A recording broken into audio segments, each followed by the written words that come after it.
Alright, let's go. Let's get right into it. Epic conversation is what this is. And so I've been trying to get my people to wake up and see what's really going on, see what they done bought into. And so we're going to address it from this angle this time. Let's talk about human blood sacrifice. And when you hear the term human blood sacrifice, especially when we see what's going on, when they talk about the Illuminati and blood sacrifices, people getting killed to achieve fame, or people being killed to appease the powers that be so that they can get on and enjoy material riches, right? And this concept seems so demonic and it seems so satanic. This is devil worship, it's satanic. And the reason it's called satanic is because you're having to sacrifice a human being, blood, shed blood, in order to get the blessings, in order to get the benefits from the powers that be, the people that are in position of power. And I need you to pay attention to what I'm saying because it's real.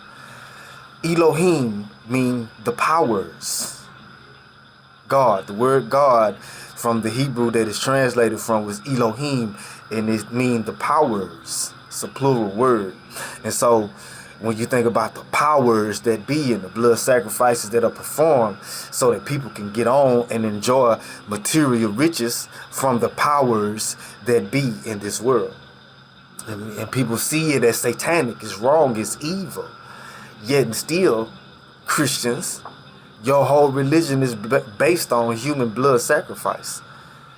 The God that you serve, it's the same exact setup.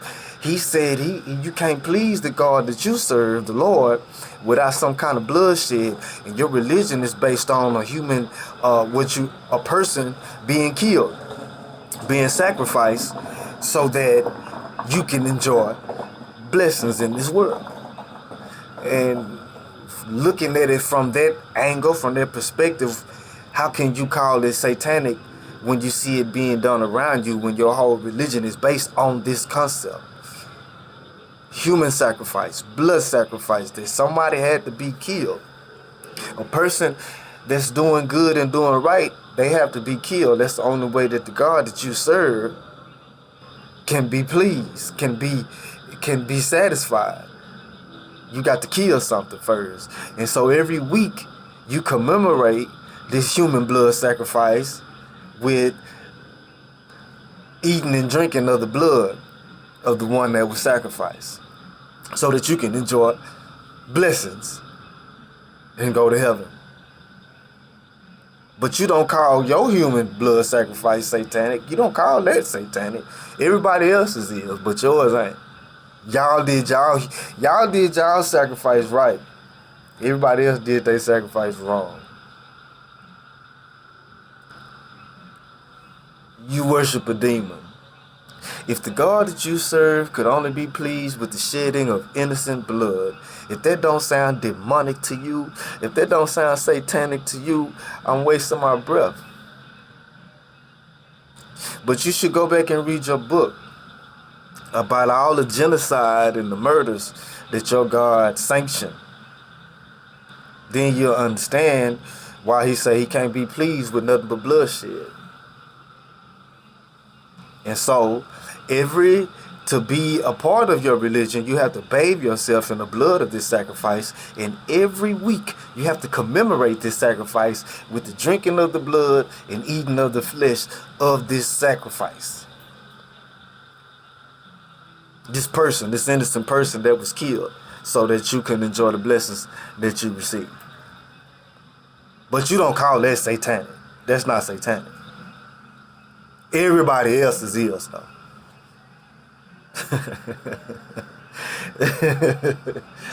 Please. Hey, y'all. What I'm going to do with this next one, I'm going to come with the whole thing. It might be a 2-hour long upload. But I'm going to bring you back from the beginning, and we're just going to walk it all the way down. And I'm going to just keep showing you the examples of how you got tricked and deceived into worshiping a demon and practicing blood sacrifice and commemorating that blood sacrifice once a week. Yeah. The whole thing is not about the sermon that you hear. It's not even about the sermon that you hear every Sunday. The reason that you go is to commemorate the blood sacrifice of Jesus. You go for the communion, to eat the flesh and drink the blood. That's why you go. That's what the whole service and ceremony is for. But when you see these blood sacrifices going on, people being killed so they can get on, and you call it satanic, yet you participate in this exact same process, but you don't call it satanic. How? How is that? So it was put on my mind to put it to you from this. I'm going to give it to you from beginning to end. I can't wait.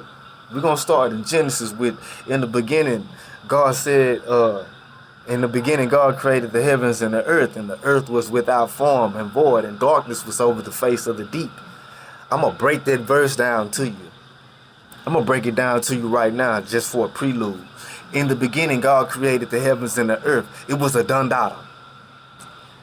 But the earth was without form and void. That means if it didn't have a form, it didn't have a shape, and if it was void, it didn't have any substance. And what it's basically trying to convey to you is the concept of nothing. It doesn't exist yet in matter, in the physical realm. It's only an idea. It's a thought. But because when you think of something, when you're planning to create something, you see it in your mind's eye, it is complete. In your mind's eye, it exists, but only in your mind. It doesn't have a physical reality yet. So this is the plan. This is the thought. The heavens and the earth, and telling you that it was void and without form is telling you that nothing physical existed about the heavens and the earth yet. It's just an idea at that point. But there was darkness over the face of the deep, and the Spirit of God was hovering over the face of the waters. So the darkness is, remember, in the Bible, those that know it, those of you who don't know it, I'm finna hip you to something. There was a war in heaven, and the war in heaven took place before creation. So when the Bible says, and there was darkness over the face of the deep, the darkness that is speaking of is the war. This is the opposition to the idea to create the heavens and the earth. There was opposition to that. One that you call Satan opposed the idea, because in the idea was the concept of human beings, mankind, and we will be given all control over everything that's going to be made. And so Satan opposed this plan, and he got some more angels in heaven to oppose the plan, and there was a war in heaven. This opposition is called darkness, spiritual darkness. Opposition to the will of God is spiritual darkness. Hatred, confusion, ignorance, greed. This is the darkness that's being described to you, and I'm going to prove it. The Bible is going to prove it as we continue. This is the first verse of the first book. I'm going to take you through it from beginning to end, and I'm going to show you where you got deceived, because it says in the beginning, God. It don't say the Lord. It don't say Jesus. It say in the beginning, God. And I need you to pay attention to that, because as we walk through the first verse, the first chapter of Genesis, all you're going to hear about, all you're going to read about is the work of God and what he did in the light. Because the very next verse, he said, let there be light. When the darkness was observed, when the opposition was observed, his response to the darkness, to the opposition was, let there be light, and there was light. And he called the light good. He saw the light and called it good. Separated from the darkness. The light he called day. The darkness he called night. This is the first day.